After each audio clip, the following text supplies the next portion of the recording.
Hi, and welcome to Finding Your Way Through Therapy.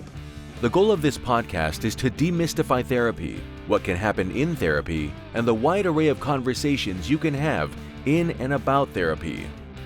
Through personal experiences, guests will talk about therapy, their experiences with it, and how psychology and therapy are present in many places in their lives. With lots of authenticity and a touch of humor, here is your host, Steve Bisson.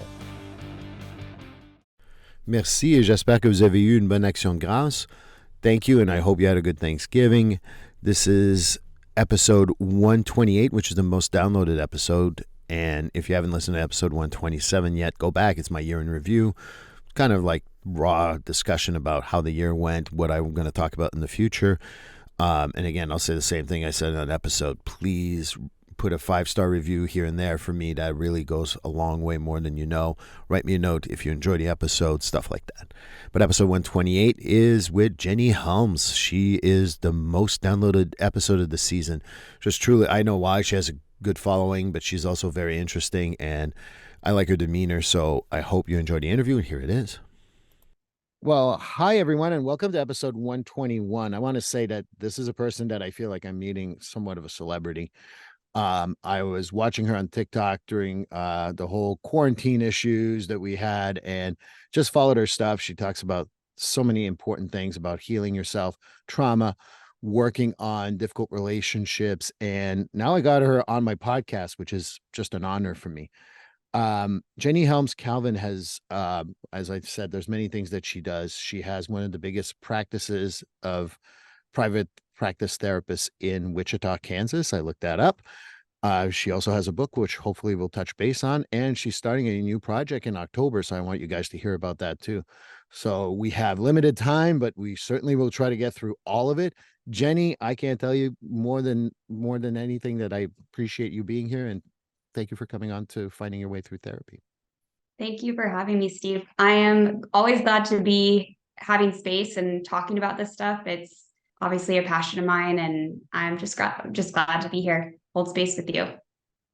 I hope that you know that if this goes, we can't get to all the questions, you'll always be reinvited, because like I said, I really enjoy watching you on TikTok and what you bring, because it's important to get that message out. So I really appreciate that. But since I know you only like on social media, so to speak, tell me a little more about yourself so the audience can know you too. Yeah, so I wear a lot of hats. I started advocating for mental health and just trying to educate people through social media around the time that the pandemic happened. So as you were speaking towards, what I do on TikTok and things like that, I was trying to put things out there that wasn't awful, horrible relationship advice, like the things that I was seeing. As like one of the things I remember watching on social media was a video about people waiting 8 hours before they responded to a text message or something along those lines. And when I started to see a lot of that out there, it inspired me to say we need more folks with an education and with even the hard knocks education that could speak to what really I think a lot of folks were seeking, which is trying to heal some of that attachment and relational trauma. And so that sparked that. And I also am a business owner. I started Soma Therapy about 4.5 years ago. And I also acquired New Perspectives, another group practice, about a year ago. And so those two practices, and even Soma Therapy alone, it is the largest group private practice in Kansas. And so I wear a lot of hats doing that, and I'm very grateful and honored to do that too. Love being able to support my Wichita community, which I'm from Atlanta. And when I first came here, I remember thinking I have a 2-year game plan to just get the heck out of Wichita, and had a totally awful attitude about it. And so it's funny how now I'm here 10 years later, and not only have I grown roots, but I really come to love and appreciate the community here, and really wanted to make an impact. So it's funny, I came here being like, when the heck can I get out of Kansas or get the heck out of Dodge, right? And here I am, and I'm actually really loving it. So I wear that hat as well. And I also see a couple of clients that I haven't really taken on new psychotherapy clients in a while. And so that really encouraged me to create a project where I could work with a few more people, not doing as deep of trauma work that I do with my clients one-on-one as a therapist, of course, but in the coaching setting and kind of transitioning into ways I could connect with people in that realm. Well, I came here in 1999 from Canada, from Montreal, and I was going to get my master's and get the hell out of Massachusetts. And it's what, 24 years now, close to 25 years, and I'm still here for some reason. So I get where you're coming from. I've been there, done that, and Yes. I have a few t-shirts. Yes. Love all your work. I certainly, I said biggest in Wichita, I'm in Kansas and Atlanta. Yeah, it must be hard to leave Atlanta sometimes, right? I mean, you still have family there, or? I do, although we're a bit dispersed across the country now. I now have family in Seattle, and there was some in Texas. I actually moved back to Atlanta, but yeah, and in Florida. So we're all over the place. But I would say the bulk of my family still lives in the Southeast, still lives in areas around Atlanta. One day I will visit Atlanta. I promise. My daughter wants to see that Coca-Cola museum. I'm just going with what she says. I'm sure there's a lot more interesting things in Atlanta than that, but hey, I'm sure that's interesting. Yeah. Well, and if you guys go, random side note, the aquarium is right next door, and the aquarium is pretty neat. So if y'all are into that, kind of hit up both. Yeah, I am definitely an animal lover. So we were talking about that prior to getting on. But one of the standard questions for finding your way through therapy is because we want to educate people around therapy. So the question I ask every guest is, have you ever been in therapy? Yes. Yep. Actually, I started therapy as a teenager, and I would say the first four therapists, and it was probably the space I was in, to be honest, mostly, I remember thinking were just terrible. They were awful. I remember thinking it was dumb and therapy was dumb. And the one smart thing about it was that they had convinced people to come and spend their money on it. And I was like, that's pretty smart to just, sit around and talk to people and take their money. That's pretty great. But as a teen, I had an awful perspective until that fifth therapist that I, to be honest, was kind of forced into because I struggled with an eating disorder in high school. And that was right after I was my first hospitalization. I found a therapist that I really connected with, and she changed my life. And without being too dramatic, I mean, in a way saved it because of what I was doing to my body, but also just from a psychological perspective, I don't think I'm the same person from the mental health perspective and how I've been able to navigate my relationships in the world because of that experience. And so that was truly transformative for me. And I'm a therapist that believes in ongoing work. I still go to therapy. I still am working through certain pieces. And in different phases of my life, that might look different as far as the frequency or intensity of it. But I am currently still in therapy, and I am so grateful for the work I'm doing. It's a journey. It really is. Without it being that cliche, it truly is a journey. And I have no weirdness or shame about sharing that with folks. There's no weirdness or shame to be had. I mean, when you go to your medical doctor for your annual physical, you don't go in with your hat on and glasses on. You just walk in. And I consider Right. mental health the exact same thing. One of the pushes I make too, so we're on the same page too, is I have a few clients who are every 3 months, every 6 months, and they call me their oil change. I check in if everything is good, and if it's not good, then we stay a little longer, and then we go on and we move on with our lives. I think mental health has to be seen as physical health too, and I'll say that until everyone believes me. Yeah, for sure. For sure. And I think that there are different depths that people want to go with that as well. And I honor that. There's going to be things that work differently for folks. And I know for me, I'm a very deep diver, whether, for better or worse. Sometimes that is actually a pain in my own ass, but but I'm a deep diver. And so I'm definitely doing some deep work even right now, and seeing how that has been manifesting in my day-to-day. And it's pretty crazy to think that journey. I know there have been several points in my life where I was like, I'm done with this. I'm good. Like everything's good. And then life will happen. And I even had a recent trigger about a year and a half ago come out of the blue, where I'd had probably a 7-year span of not having that type of anxiety or mental health symptoms arise for myself. And then it just kind of came out of the blue. And I was like, all right, there you are. I got some work to do. So here I am on that journey. Well, I think that you're right. Mental health treatment is a journey. And we go in with different attitudes. Sometimes we have people who need immediacy and some people need deep divers, and that's okay. The other part that I talk about in my podcast and in my life, not every therapist is everyone's cup of tea. I'm not everyone's cup of tea, and that's okay. There's nothing wrong with that. There's a bunch of us. Go to someone else. I may not be the right gender. Maybe I don't have the right look. Maybe I'm triggering. I don't really care. I'll give you someone else. And that's important to know that there's, I'm going to break a wall. There's not just me and Jenny as therapists in this world. I hear that somewhere. I read that somewhere, and we got to remember that. But I think that people misunderstand also therapy in general. Like I still have people to this day, and I work with first responders that literally tell me, I thought you're going to lie me down on the couch and sit on the top of the couch and ask me, what my relationship was with my mother. Can you tell me more a little about what do you think people misunderstand about therapy at this point in time? Like, it's 2023 and there's still a lot of misunderstandings. Yeah, I think there are still quite a few misunderstandings, especially for folks that are newer to therapy, or maybe they've only had certain therapy experiences.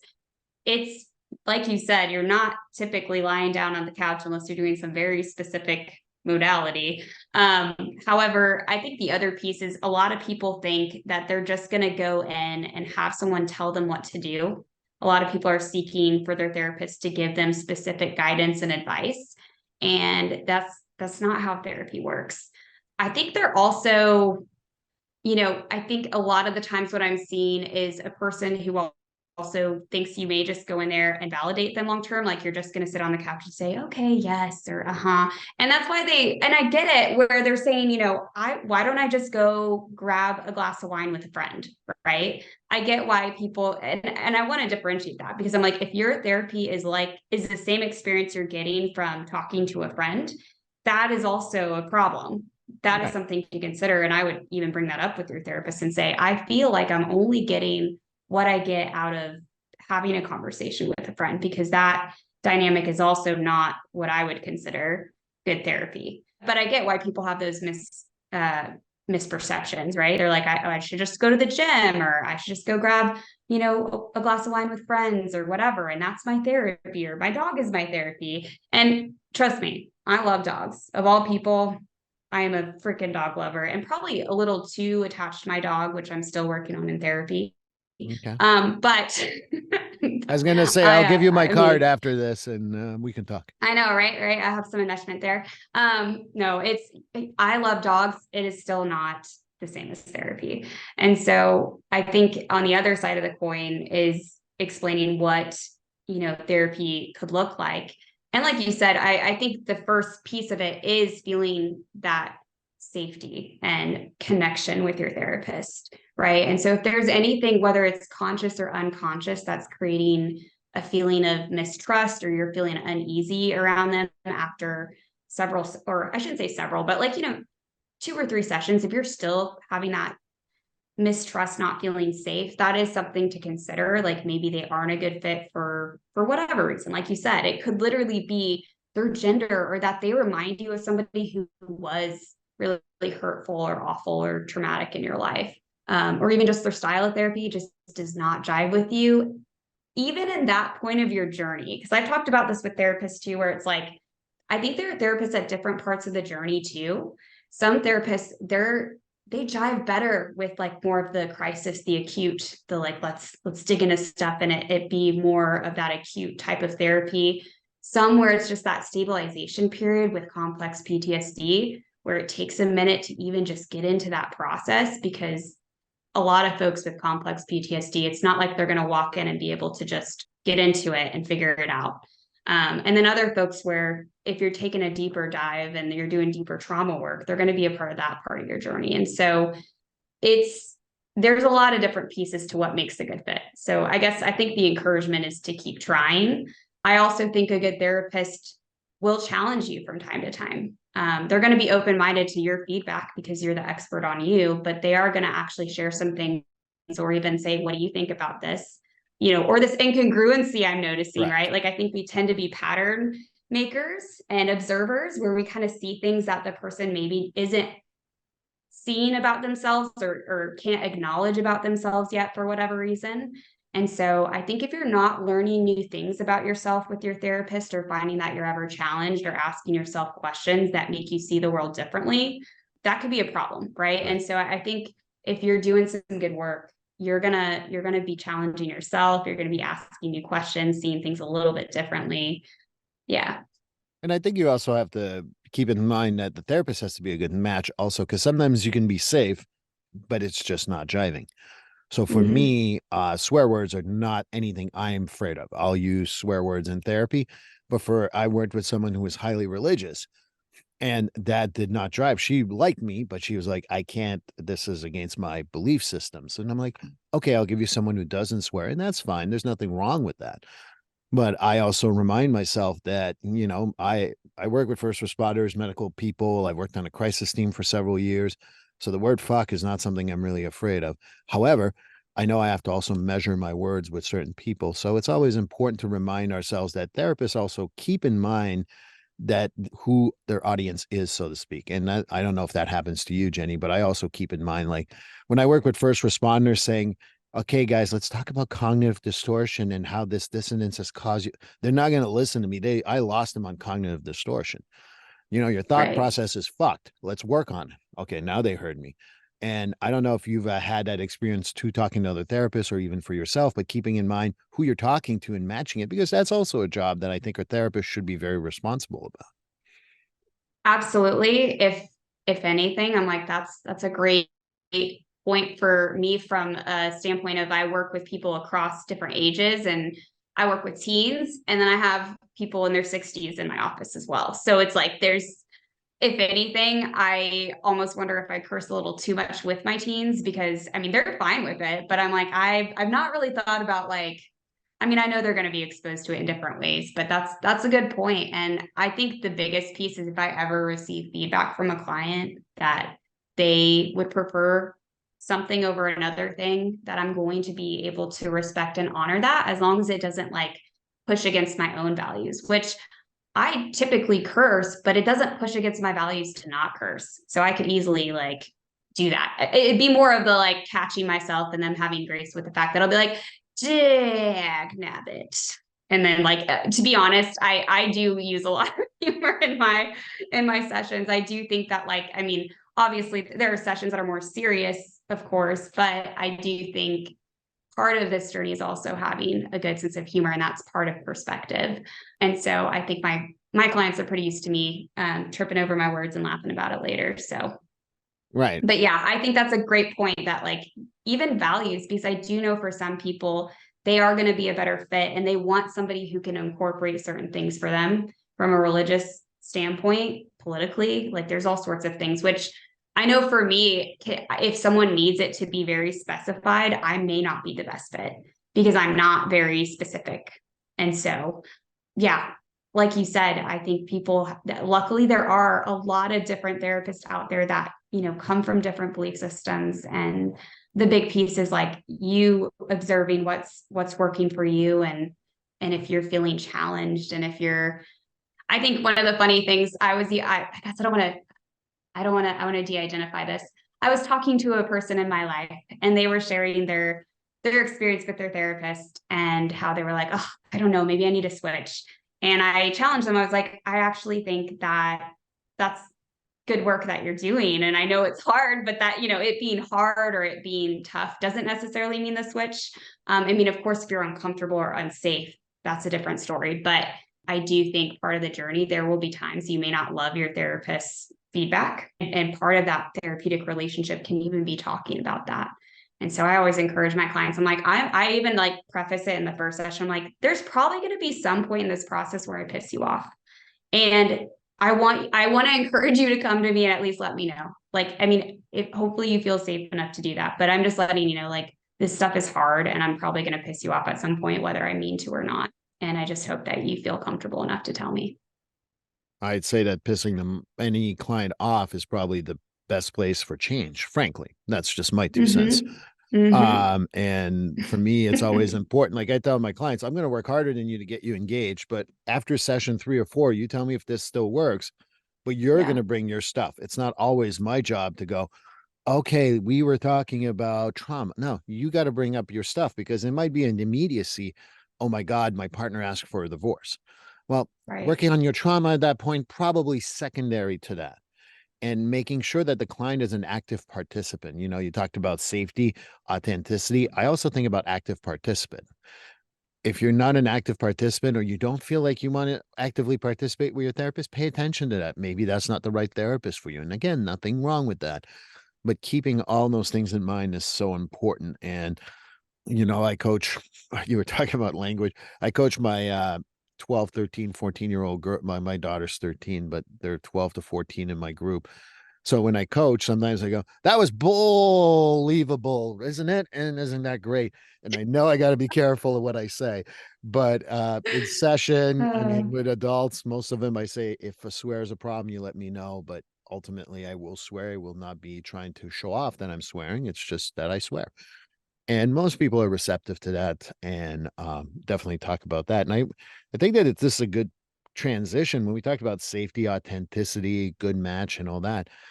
You know, we need to figure out what helps people heal. And I wonder what's been your experience as to what helped people heal. I think we talked about safety, we talked about the authenticity, a good match. Anything else that you can think of? I think this is my opinion and based on my experiences working with other clinicians, them sharing their experiences, my own journey. But I want to asterisk is that I'm not the end all be all of like sharing what I think is helpful for people in their trauma journeys. I just know my experiences and I'm grateful that I've been able to have that for myself and a weird position where I have access to like learning about a bunch of other therapists and their clients too because I work with so many clinicians and we do our team meetings and I get to observe and be in a position where I'm just like soaking in a lot of that.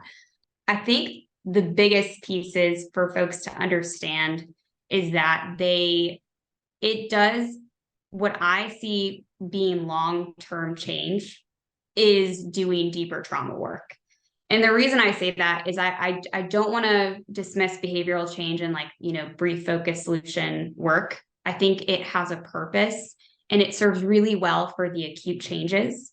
However, I've seen how people transition where they may heal one part of what they're doing or their behaviors or symptoms and then transition into something later on if they're not really addressing the root of it and they're not really doing the trauma work, is what I would call it at least. And so I'm a big believer that if you're wanting long-term change, you've got to do trauma work. And when I say trauma work, I'm talking the deeper EMDR, IFS. I mean, Can, there's all these can you different explain what modalities. Go ahead. IFS is?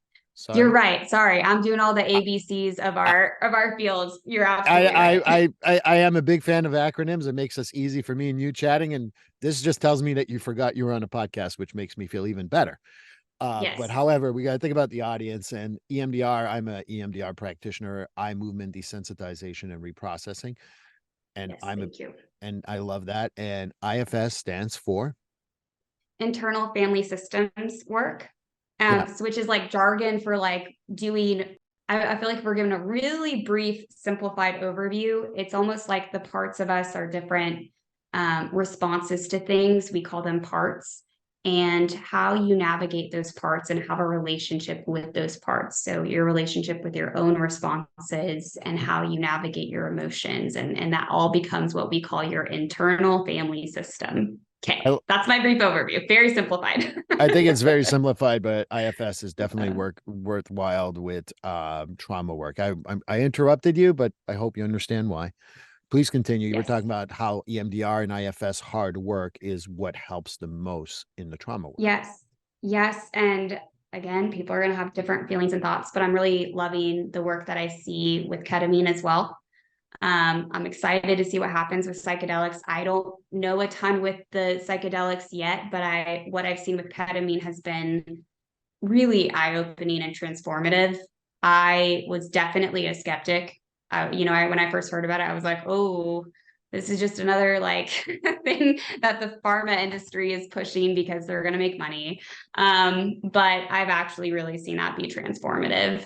And so I would really encourage that work as well. And somatic experiencing, I've seen be very transformative. That's not the work that I specifically do as a practitioner, but I've engaged in it. And I also believe that that work can be really helpful as well. I've also heard good things about hypnosis. So I'm trying to piece together. I mean, it doesn't necessarily mean it has to be one specific type of trauma modality, but I encourage folks to do some sort of trauma work in their journey, and to work with somebody who can help them really get to understand themselves and delve into attachment trauma.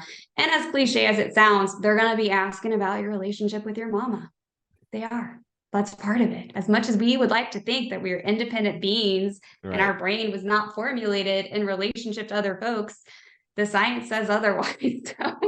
And Dan Siegel actually has some really, really fascinating work on that, where he's looked, and I mean, his stuff is so dense. He is so brilliant that some books, I won't lie, like I take a minute per page to really just even digest it.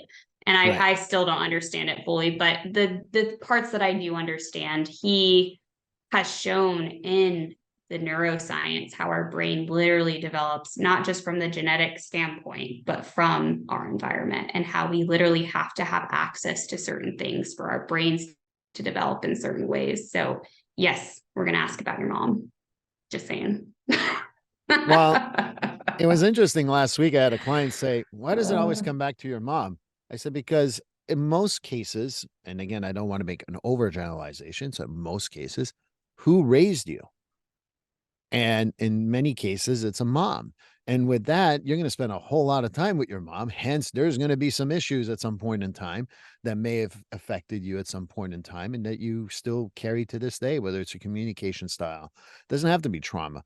But I think that that's why it all comes back to mom. Dads are very important too. And I'm certainly well involved with my kids, but, and I'm sure I'm traumatizing them in some ways.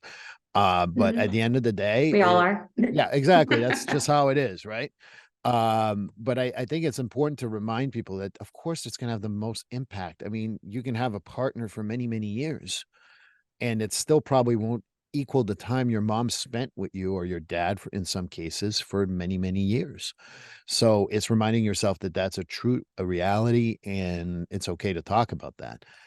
And, you talked about different modalities. It's important to think about, I love CBT. I'm a CBT specialist. I went to school for it. I rarely do CBT with my trauma clients because telling them, oh, it's all or nothing thinking would probably not go over very well. But even for therapists, reminding ourselves to do humanistic, like the Rogerian stuff when you're going to trauma work, which mimics a little bit of EMDR, is so important. I don't know what you think of that, but. Well, I'm not super well versed in Rogerian, even if I accidentally use it, if that makes sense. So I don't want to speak to that. But I will say what I've observed too, and I love CBT. I feel like CBT is just like a part of the language of therapy in a way. Like it's almost like you got to have some CBT of some sort in a way. I don't know. I could be wrong. Somebody'd be like, no, I don't ever use it. And I'm like, okay, that's impressive. I definitely use it. And I think because I think it's part of the education of our brains, and like from the top down approach, I think it helps people like in their brains, when they're starting to do the work, especially if they're I'm trying to make sure that this is like the right kind of language, that people would understand that aren't therapists. Especially if you're just more in your head. Like Right. it's a really helpful language. It's really helpful to go there and for our brains to be able to understand it, to kind of catch our thought processes and behaviors and things like that. However, where I see it lack, at least in my experience, and clients have been when the nervous system gets involved, and you could know better, but your nervous system still takes over. And so it's one of those hard things where there's that gap of like, when I've seen trauma work and complex PTSD show up in clients, it's that sensation where they're like, I know better. And when I'm like in my normal, or I guess for some folks, they're never there, but like when they're in their safe nervous system state where they're feeling calm and creative and curious, they know it. It's easy to do CBT in that moment.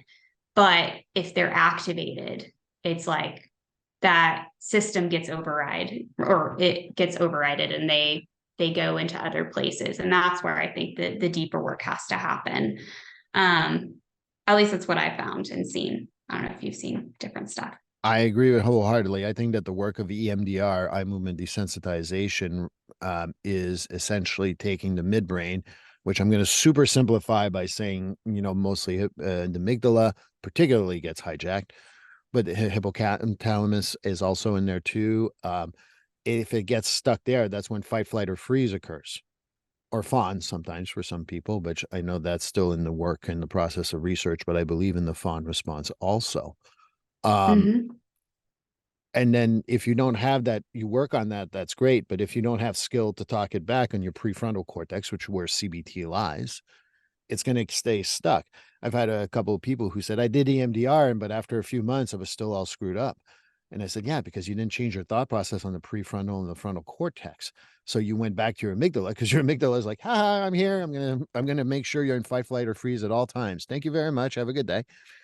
And so I really have that conversation with my clients, particularly my first responders who go to do EMDR, and it's revolutionary and it's helpful. And I agree with that 100%. No arguments here.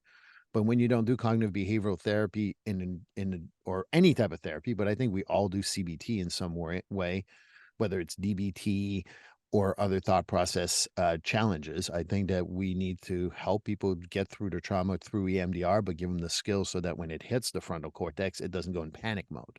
Yeah, that's very fair. I think it goes both ways, right? And I think there's so much usefulness out of both. And you got to understand which one you're needing for what part of your journey. Like we were kind of describing earlier, where it's like, okay, if you're able to think through it, but your system and your body is still not going there, that might be something where like, I need to do more nervous system work. And if you're feeling like you're just kind of at a loss and you don't have the education and you don't have the tools or the ways to talk through things, then I think that's where CBT and DBT play a really critical role. So I think that's great that you put those two together, and I'm glad you did. I just know in my journey, I was like very much in my head.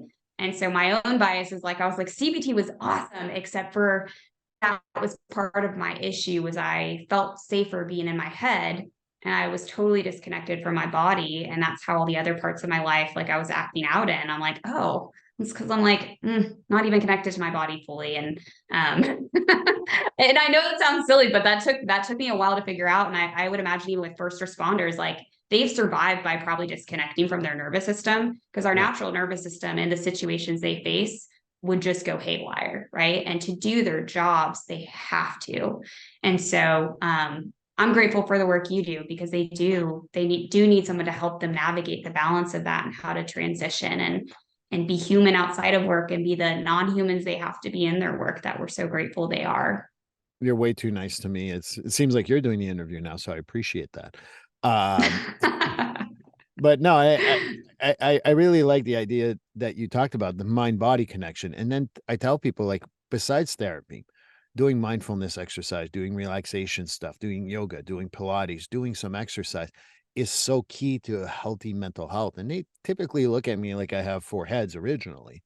And then they realize, oh, I'm more open to it. That's why when you talked about humor, for example, I use a lot of dark humor because of the people I work with. And because they use that humor, it opens up those thought processes, and it actually helps to have dark humor. So what would be very offensive to a whole lot of people if I repeated half the stuff I hear, they don't realize that humor really changes the way the brain processes the whole information that happens. And then we add physical activity, whether a walk, and we talked about all that, but literally taking a walk and being mindful during your walk is easy to do, makes it so much easier for your brain to process anything you heard in therapy. Absolutely. Yeah, I think we can't forget about the biochemical parts of ourselves too. I feel like that's what you're speaking to. Like if someone has anxiety and they're drinking Mountain Dew all day, I have nothing against Mountain Dew, but if you're like constantly on stimulants, something that's going to be triggering your nervous system, and you have anxiety, like you're not really working for yourself, right? You're working against yourself. And I don't have great metaphors for that outside of like, typically I think of it like an athlete. Like, I mean, they could have a garbage diet and still perform out in the field, but they're working for themselves when they have something that's fueling them and like having all those pieces in play, just like, when you think of those professional athletes. I mean, I know we're not like going for that, but like we are biochemical creatures. We have to consider our environment and how we're moving our bodies, what we're putting into it, all of those things. I think that the other part that I talk about body stuff is that, we were laughing before the interview and having a conversation, and you relaxed. And I do this with all my guests. And then I also might make people forget there's a mic in front of them and there's a podcast going on, because that's when we can be ourselves. Once we're overly stimulated or over conscious of where we're at, we tend to go, and then it's a fight, flight, or freeze. And I've had that on a podcast guest a few times. And, I'd be like, tell me about yourself. My name is, and I'm like, okay, we got to start over. Relax. Just be you. There's no Yeah. microphone. It's just me and you. Who cares?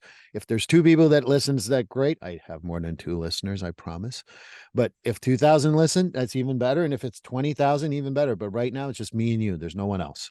And that's really Yeah. what, even in therapy, sometimes like giving that space. We talked about Rogerian therapy.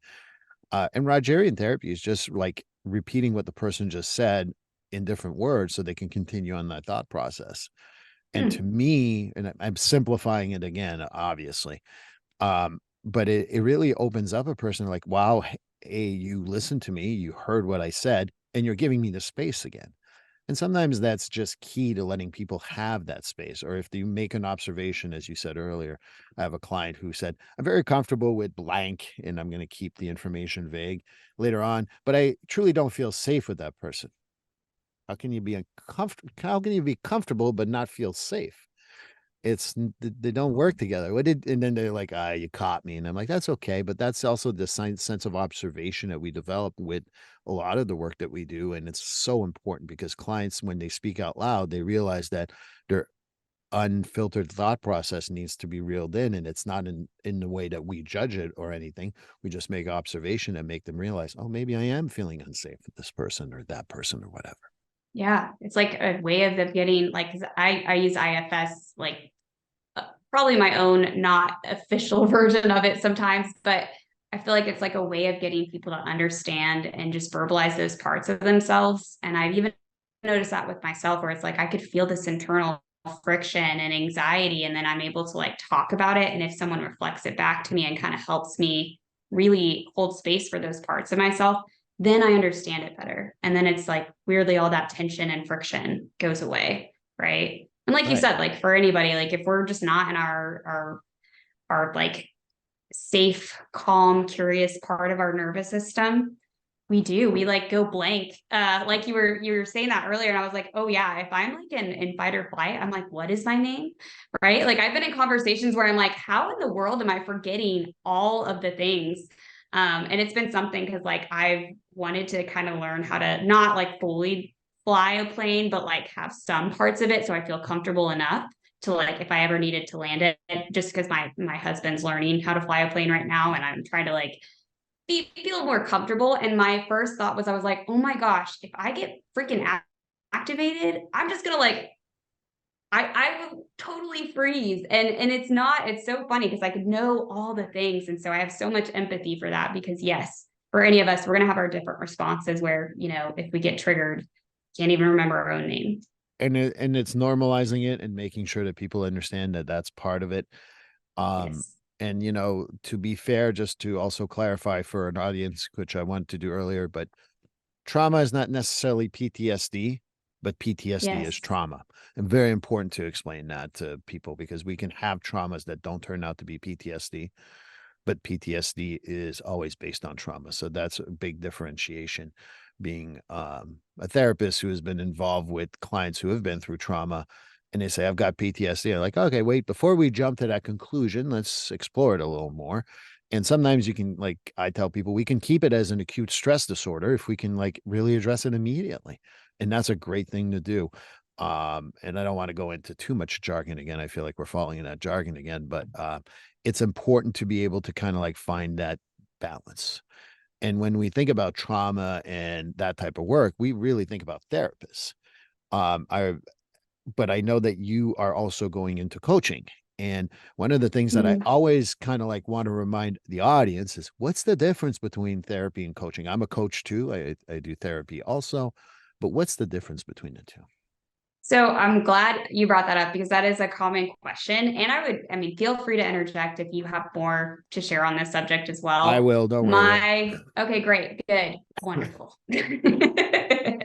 I would say, based on my experience and how I address it, I don't do the deeper trauma work in coaching. Like for me, coaching is more about educating folks, about empowering them, about going over certain topics and things that I'm like, these are the themes and the things that I see come up in this area, and let's talk about them and have education around them. And there will be at times a bit more directive than therapy work. Like therapy work, typically you're really going to be like, we are not telling you what to do ever.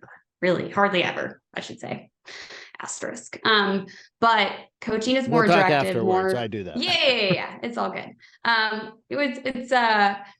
think you can challenge people and say, here are your options, right? Or you could share things like that. But I think you're, at least as far as the therapy work I do, I never tell people you have to do this unless it's like a boundary of like I've had to do that sometimes with my eating disorder clients of like, you've got to, like, if they need a higher level of care, things like that, right? Like if it's safety, I will become directive. Does that make sense? If it's safety, if I'm like, hey, 100%. We got to call abuse, I will call that out. That being said, with coaching, I think it could be a little bit more directive and educational. It's going to be focused on more of the surface level. And if you're delving into trauma work, that's where you really need to be working with somebody who is licensed and in a therapeutic setting. And I would encourage that. And I'm not here to say people can't do some version of like moderate trauma work, I think, in outside of therapy, but I think it's safest to do it in a therapeutic setting with a licensed professional with trauma experience. I remember oh yeah, I agree with you 100%. Yeah. I think that what you're saying too is what someone once said on this podcast, and I wish I could remember who it was because I like to give them credit. And they're like, therapy is a lot of like retrospective. How can we deal with that? Or how is it affecting you today? Where coaching tends to be, in the future, what can you do now? What are you going to do to set your goals in the future and boundaries? So I always like that definition too. I think that takes in a lot of what you said about educating and empowering while also looking future, because you're not sitting there in coaching going, all right, well, tell me more about your relationship with your mom, because that's not exactly what coaching is. So yeah. You're not getting like as specified and going deep one-on-one with someone doing that. Like it's more of a like, I will say in coaching, I have been like, hey, we're going to look at this to see like what you're doing moving forward, but it's not going to be the same as like, we're going to go back and like get to the roots of that and heal that specifically and use this modality. Yeah. I remember one of my professors used to draw a circle, and what therapy is to dig deep into the brain. Where coaching is a lot more like superficial, but also moving you forward. And he's like, and friends will just keep, not even like they'll let you go in depth, but they're going to, I'm not going to fix you. And I joke around with my clients, you're like, oh, we could be friends. I'm like, well, first of all, I'm a paid friend. So, no offense. Number two, I always say like, remember that if we are friends, that means you got to listen to my shit too. And they're like, oh no, I don't want to do that. I'm like, so are you ready for that? Right, exactly. And usually most people are like, oh, I don't want to hear that. I'm like, okay, so then we'll continue doing this. We'll be fine. It's a good way to set the boundary, but also to explain in a laughing manner so people really like relate. 100%. 100%. That doesn't mean, I'm grateful that I do tend to like love and enjoy most parts of my client. And I'm not like non-human where I don't have parts I don't love, like we all are. But I will say, like, you do get to have that like specific insight into that person's life and get to see all the cool parts that other people don't get to see sometimes, right? That being said, we are not friends. But it's funny how much I'm like, I do care for them. And I feel like I get to see the cool things even sometimes their friends don't get to see about them. And see, anyway, it's cool. Yeah, for sure. For sure.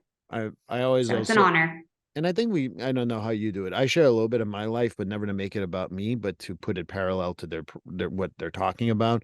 And they're like, Yeah. oh, okay, that makes sense. Or if I have another friend or whatever who went through, and people are like, oh, that's good that you share that. And I'm like, again, we're not friends, and I don't make it about me, which is the other part about therapy that's very important. If the therapist sits there, let me tell you about my crap today, you probably don't have a good therapist. Yeah. You should charge them. Not only get your money back, but be like, all right, let's All talk right, about my fees. I blocked the credit card. Thank you very much. Thank But you. but as we get close to the hour, I know that Mhm. you wanted to talk about your new project, and I'm very excited to hear about it. Can you tell me more about your virtual coaching group? Yeah, so we're actually getting that started really soon. I think it's next week or the week after. I have to talk to my gal who's helping me with that. But we are doing a virtual group. And the reason I wanted to do it that way was I found that there were a lot of folks that were like, is there a way I can work on this thing? Or do you have resources for this thing? And over time, I just found that there were so many folks, and a lot of people were actually asking to work with me too. And not that we're going to be able to do therapy work, but I wanted to give them something where they could meet weekly. We could talk about these different themes and topics. And what my hope is that they will take that and they will do deeper work in the ways that work for them. Like we can go over the surface level, we can go into these topics in a safe community, and you can go and do that deeper work. And that it's affordable. That's the other piece too. If I'm able to do it in this group platform, it becomes affordable because I know that that can be a barrier for folks. I know in our community as well, just getting into somebody right now has been a barrier for folks. There's a lot of underserved communities Yeah. in the mental health space. And so, again, it's not to replace therapy, but to be a part of that journey and education and helping people along the way. And that way they can know specifically, like when they're looking for resources, what do I look for? How do I get it? Where do I need to delve deeper? Because I think half the battle for folks is even just recognizing the spots that they're needing work in. Like we all have our blind spots, and as we Right. go through stuff, we're like, oh, that isn't normal. Like no one talks about it. So until it's really part of that discussion and giving people resources along the way that they can use to help them in these different areas of their life, specifically the areas we're going to be talking about are relationships. We're going to be talking about money. We're going to be talking about sex. We're going to be talking about all those spicy different topics that can have their own like baggage and taboo and even addiction. I say addiction, but I use that word broadly to say anything in our lives that is causing dysfunction in other areas. So that could even be things like being addicted to our phones, which, not all of us want to talk about, but let's talk about it. What are you talking So about? we're going to be covering all those different topics. Exactly. He's holding up his phone. Oh, it's on YouTube if As you want we to go both have check it our out. phones like 12 inches from ourselves, right? We're like, oh, hey, here it is. No, but just to speak to that. So yeah, so we're going to be delving into all those different areas and just wanted to give a safe educational space for that. And I look at your social media stuff. It definitely shows all that education, that work that you want to do with them. So you're the perfect person for that. Number one. Number two, I love group work for coaching because then it brings people to, oh, wait a minute, Laura's going through it too. Johnny's going through it or whatever. I mean, I'm making up names here. And they might also bring up something like you're there sitting as the group leader go, yeah, I'm going to say this. And then someone brings up a better point. Well, you'll go, oh shit, no, shut up now. And it's good to Yeah, have that coaching from a group perspective, in my opinion. I agree. Because and even sometimes people will share something that maybe your brain wasn't ready to quite share. You know what I mean? And not just like from a like you feel shame, like that's one part, but the other part is sometimes there have been things that have been unlocked for me that I'm like, I didn't even know I struggled with that until you said it out loud. And I was like, ooh, I feel attacked, or what the kids say these days, right? I feel like that was about me. And it's so crazy how that works. And so you're right, like in the group setting, you set yourself up for that environment where you can see things that your brain is not letting you see, and you can take the shame, the stigma, you can learn from other people and being like, oh, that's perspective. It's great. And I'm 48. I'm allowed to call people kids at this point in my life. So just for the record. But I really like the fact that you also talked about, being able to talk about addiction, because for me, addiction is something that people are like, oh, it's opioids or it's meth or No, you talked about this. You talked about sex. Sex can be an addiction, and people are like, oh, sex addiction. I'm like, think about it as people who have this obsession about being with a partner. That could also be part of an addiction issue. 100%. So I tell Yes. people we're all addicted to something. For me right now is coffee, which is really okay. That's not the greatest, but I'm addicted to coffee, and definitely Yeah. trying to break this one with my phone, because it's so important. But Jenny, as we wrap up here, I want to know, how can people reach you? I'm going to put all the links in the show notes, but how can people reach you, especially for that group? Because I think that's going to be important. They could reach me by looking at any of my social media channels. It's at Jenny Ann Helms, JennyAnnHelm, as in monkey, S. Okay. So that's a good way to, it's a good way to check out my stuff. So Instagram, TikTok, Facebook. Yep. Facebook. Yep. X, Although I will formerly- say my ex, you know what? I'm terrible with tweeting. So just keeping it real. So you're not going to see a lot of content there, but I would say if you're really wanting to connect with me, I'd say Instagram and TikTok are the best platforms for that. And I'm gonna say that I've been watching you on TikTok, and I'll joke around with people so that they are forced to at least go see it. She makes the most amazing twirl when she turns around and looks serious, puts up her sleeves, and going to tell you stuff that you need to hear. So that's just my Yes. tease for TikTok. Little TikTok dance moves. Yeah, and I know, Got I got just the love pointing it. down. And you got Yes. that. Oh, you're so awesome. I really like that. And like there's days where you turn around, I'm like, is she pissed? What's wrong? What's going on in her life? But no. Serious. Well, yes, I was in drama as a kid. It's coming back. hey, if you to be a good therapist, you got to be into drama. That's what I say. Oh man. Yes. But Jenny, I can't tell you, like I said, maybe my fanboy is diminished a little bit, because it's truly nice to talk to a colleague, someone who has the same passion and caring for our clients. So thank you so much for that. I still will be a fan. Yeah. Don't get me wrong. But hopefully one day you come back to the show if you want to, because you're going to always have a space here. And please, people, go to all those social medias. She's going to start that coaching group in October. She'll be great. And I mean that. She did not pay me to say this. This is truly something that I enjoy. I really enjoy Jenny. She has great insight, and I really appreciate it. So thank you for coming. Thank you, Steve. Well, this concludes episode 128. Thank you, Jenny Helms. I hope you enjoyed the most downloaded episode. Next week, it will be my favorite episode, and Brad Mastrangelo, hey, I got his name right, will be the favorite episode of this season, so join me then. Please like, subscribe, and follow this podcast on your favorite platform. A glowing review is always helpful. And as a reminder, this podcast is for informational, educational, and entertainment purposes only. If you're struggling with a mental health or substance abuse issue, please reach out to a professional counselor for consultation. If you are in a mental health crisis, call 988 for assistance. This number is available in the United States.